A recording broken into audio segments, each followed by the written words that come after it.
there have been some kind of wild theories out there. And I think there's also a lot of disinformation just being put out by PSYOPs units, whether it's foreign governments or domestic governments. I think there's a lot of things that are just kooky and haywire. And if you remember watching our show from the very beginning, we were like, this makes no sense. People were like, he had a cell phone firearm and it shot, and this guy next to him just did it. There's a lot of Charlie Kirk's friends like next to him. There's a guy who I'm pretty sure received the challenge coin, and people are like, they made the trade there. They made the deal there to take. And I'm like, what are you talking about? Other people were like, no, it's the guy in the front. And I'm like, no, it's the guy in the back. And then we went over the theory about the guy in the back with a sniper saying it could have been in the back. Now, looking at this type of explanation, it makes sense. And I didn't believe the sniper from the back side. I told you that wasn't my theory. My theory was front and then ricocheted. Partly right, mostly wrong. And we got to admit when we're wrong here. But there's also a lot of people spreading fake photos, a lot of wild claims about Charlie's friends around him shooting him in the back. And I'm like,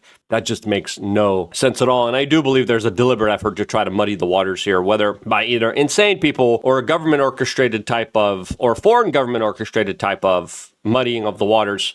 I mean, there was fake photos, AI enhanced photos of Tyler Robinson. And I'm like, why are people sharing fake photos of this guy that are not what he looks like? And then even afterwards, after he was captured, people are like, look, it's not him. I'm like, that's a fake photo you're sharing. I try not to get frustrated because I try to understand things, but sometimes I wonder if it's just not so smart people, insane people, or government psyops meant to psyop what people already believe is a psyop here. Now, again, other people took it by saying it was China. It's China who did this. Other people came out, said, no, it was Ukraine. And then another portion of the internet said, oh, it was Israel.